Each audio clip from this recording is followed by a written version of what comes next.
Hello everyone and welcome back to my channel. If you are new here, my name is Caitlin and I upload a whole bunch of different types of videos on this channel, mainly surrounding true crime and psychological cases, as well as a little bit of fashion and lifestyle sprinkled in where I can. Now today I'm back discussing another case, and this time it is the disappearance of a young woman named Susan Ann SWEDELL, who sadly disappeared when she was just 19 years old. So if you want to hear a little bit about this case, then keep on watching. However, I'm just going to very quickly run through the usual disclaimer that I like to include at the start of my videos. I'd just like to let you guys know that I'm not claiming to be an expert in this case nor any of the other cases that I cover over on my channel. I'm simply relaying the information that I'm able to find myself through research online, and because only certain sources are actually accessible to me, I may mispronounce things, get things wrong, or miss things out. And I apologise if I do any of those things. I'm not trying to do anyone any harm or an injustice. I'm simply working with the facts that I have available to me. So with all that being said, we shall just go ahead and get started discussing the disappearance of Susan Ann SWEDELL. Susan Ann SWEDELL was born on the 13th of February in the year of 1968, meaning that at the time of her mysterious disappearance she was only 19 years old. Susan was an extremely talented young woman with a passion for music. She sang regularly in the church that she attended, which was the Christ Lutheran Church in her hometown of Lake Elmo in Minnesota. Her talents weren't only limited to singing, as she had a real passion for acting as well, and aside from this she seemed to spend a lot of her free time listening to all sorts of music, and she kind of just seemed to have this real passion for all things creative. One of her favourite films was said to have been The Sound of Music, so this girl really had a strong passion for all things like this. Now, Susan wasn't the most confident or outgoing person when it came to being around her peers.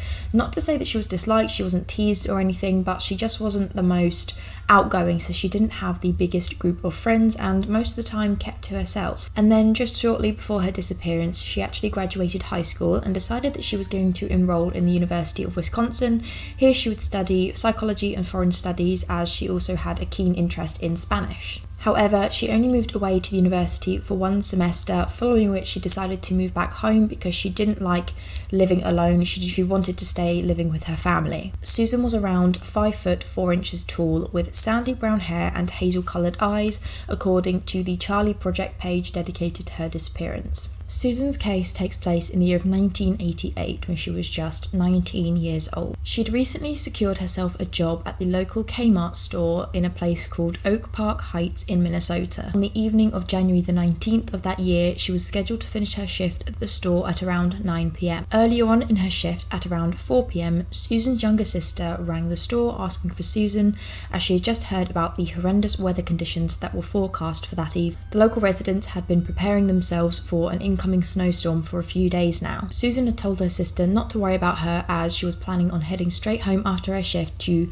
watch movies with her and her mother and eat popcorn together. At the end of her shift, she'd also had a conversation with her mother over the phone, as her mother had rang wanting to tell her that on her drive home she needed to make sure that she take any of the main roads, or as many main roads as possible, as opposed to taking any of the shortcuts or the back roads, simply because that if something happened to Susan on the drive home, if a tyre blew or she slid off the road in the storm, then someone would be more likely to pass her on the main road and be able to offer her help. Just before she left her work, Susan changed out of her uniform, which was a pair of red trousers and a matching bright red shirt, into a mini skirt, a jumper and a black jacket. In retrospect, her manager had admitted that it struck them as kind of a strange outfit choice, considering the storm that was forecast for that evening that everyone was already aware of and had been preparing themselves for. And nor was it casual in any sense. Most people, when they finish work late, want to change into something a little bit more casual as they're just heading home. Susan headed out to the car park of the store where her car, a 1975 Oldsmobile Cutlass car in a maroon colour,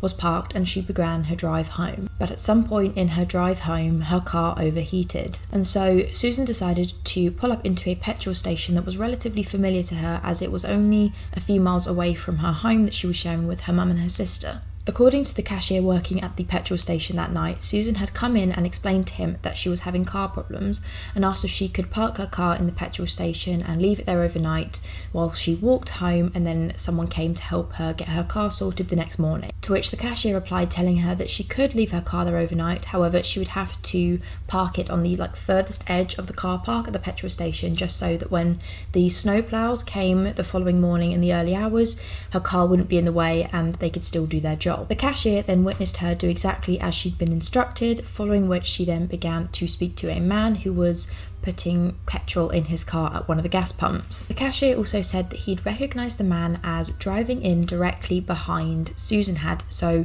it kind of gave him the impression that they'd come from the same place. According to this witness, the man had long brown hair down to his shoulders, was wearing a leather jacket, and stood at around 6 foot 2 inches tall with a significant amount of facial hair. Susan then climbed into the man's car, seemingly voluntarily, and the pair drove off together. And this was the last sighting of Susan SWEDELL. It was not long before Susan's mother rang the local police department out of fear that her daughter had maybe been involved in some sort of accident on her drive home in the storm that night. She'd asked if there had been any reports of any incident on the road between her house and the Kmart store, and provided them with the description of Susan and her car in hopes of one of them hearing something about her. But they hadn't received any reports in this area of an accident, and so a patrolman was dispatched because of the drastic weather conditions to go out and check on her, since again it was likely that something had happened on the road that night. So he drove around the area in which Susan was likely to have travelled home from the store in, just in search of any potential accident that had occurred, or if she'd broken down somewhere and no one had driven past her to give her help. And this is when he discovered Susan's car parked in the car park of the petrol station, but no sign of Susan. More officers were sent out in search of Susan, as this was a very, very strange occurrence considering her car had been found and she wouldn't have really walked anywhere too far in the storm, so it just seems like a strange coincidence, and there was suddenly a bit of fear for Susan's safety in the snowstorm that night. So more officers were sent out to aid the search, and they decided to search Susan's car a little bit further to see if there was any indication of where she had gone that night. Inside the car, they came across her driving licence, which they thought was quite strange for her to have left behind if she wasn't planning on returning back to the car. I apologise about the red mark on my neck, I've literally just scratched it and it's gone all red now. But this was not the strangest discovery they made upon searching the car.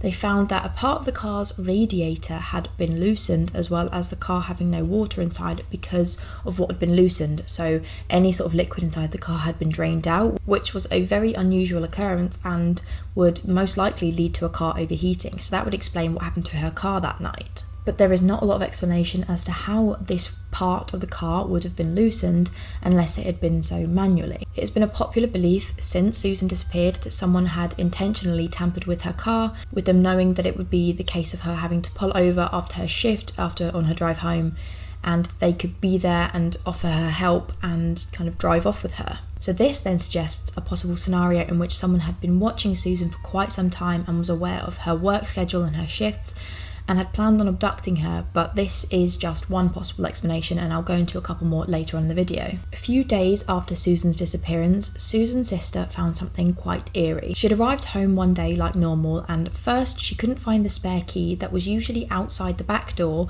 It was usually on top of a shelf that was by the back door, but it was a key for the front door, so it was kind of hidden out the way. Instead, she had to search the area around her house, and she found the spare key hidden under a box outside of the house, which was not where her or her mother usually kept it. When she got inside the home, she spotted something bright red poking out from underneath one of the beds in the apartment. She looked underneath the bed and spotted Susan's bright red suit set that she'd been wearing on the day of her disappearance to work, seemingly the only one that she had. I might add, every source that I've read has kind of indicated that it's the only set that she had for work, and it was just messily piled on the floor underneath the bed. She'd also said that when she'd entered the apartment that day, she smelled an overpowering scent of freshly burnt cigarettes, which was very unusual considering none of them smoked. So I don't know if Susan herself was a smoker, or if this was kind of implying that someone else maybe involved in Susan's disappearance had been smoking inside the apartment that day. But it does seem like a plausible possibility that Susan could have left of her own accord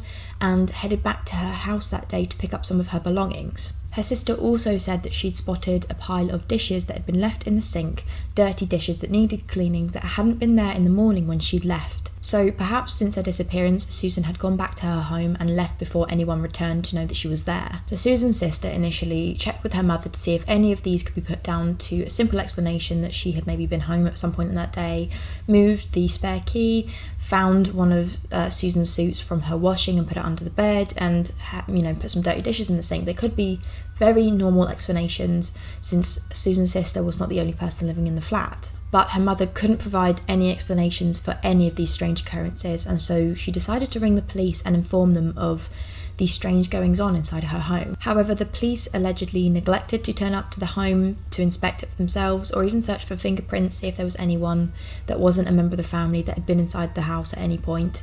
So this seemed to go nowhere. And I kind of get the impression that at this point in the investigation, law enforcement in particular were acting on the belief that she had run away of her own accord.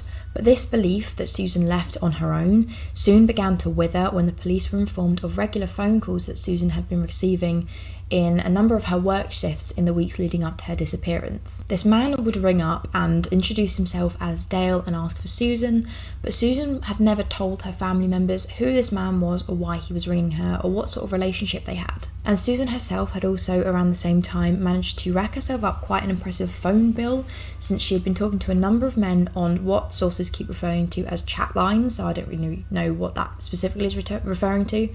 But she seemed to be on the phone a lot talking to different men. One of her co-workers also claimed that Susan had told her that she previously had plans to meet up with one of her ex-boyfriends on the night of her disappearance following her shift. So he'd allegedly then cancelled the meeting because of the storm and said that they needed to do it another time. And this would provide an explanation for her unusual choice of clothing. And this arguably could also act in favour of some of the theories in relation to Susan potentially leaving of her own accord, as perhaps she was running away to start a life with a boyfriend of hers, but it could also support a scenario in which foul play is involved. So what are some of the potential scenarios that could be provided as an explanation for Susan's disappearance? Firstly, as I touched on briefly, she could have left of her own accord. She was old enough and she was capable enough of leaving herself if she wished to, but it does seem particularly unlikely for a number of reasons. She hadn't left her house before her work shift with any of the belongings that she might have needed to start a new life, nor did the weather indicate a suitable time to be going on some sort of long, mysterious journey. And she hadn't given any of her family or friends any sort of indication that she was unhappy and that she wanted to move away. Plus, she had just recently dropped out of university after deciding that she wanted to live with her family and that she wasn't ready to move out by herself, so this kind of all seems very unlikely that she would suddenly change her mind and want to live alone. However, she was believed to be in regular contact with some mystery man or men, and so she may have decided to run off with a new love of hers and start a new life, but again, it can be disputed for the same reasons. Another possible scenario is that someone had been watching Susan for quite some time and was planning on isolating her so she could be abducted. This would suggest that someone had learnt her schedules and her work rota and her routes home, so much so that they were able to tamper with her car while she was in work. Or it may have simply been an opportunistic abduction in which someone happened to come across this woman whose car had broken down in a relatively secluded area, who wanted a lift home, and it just went on from there. Although neither of these particular scenarios seem to be able to offer an explanation for Susan's clothes being found under her bed in her apartment, or any of the sightings that her sister had seen in their apartment days after her disappearance. So could her abductor maybe have entered the apartment in some way? If they'd been watching her, then they may have been aware of where the spare key was kept, but what reason would he have to do this when nothing seemed to be out of place? There wasn't a robbery motive. So there's just a lot of questions, more questions than answers really. So like I said previously, I kind of get the impression that the local police department were favouring the scenario that she'd run away by herself, despite there being very plausible scenarios, other plausible scenarios that could be offered, even some of them pointing towards foul play, but I don't think this was ever really favoured, so not a lot was done to investigate the route where foul play could have been involved. And the man whose car Susan climbed into in the petrol station on the day of her disappearance has never been identified to this day. Sadly, Susan SWEDELL's case remains unsolved to this day over 3 decades later. And that is everything I'm going to discuss today, so let me know your guys' thoughts down below. As I mentioned, there's a couple of different scenarios that could point towards an explanation for Susan's disappearance, but honestly, this one baffles me because every plausible scenario that there just seems to be a lot of unanswered facts about it relating to Susan's sister's weird experience inside the apartment. So let me know which one is kind of your guys' favourable, like which one you guys is veering towards, and if there's any other alternative explanations, feel free to start a discussion in the comments. Thank you guys so much for watching. I hope you found this interesting, and I will see you guys very soon for another video. Thanks for watching. Bye.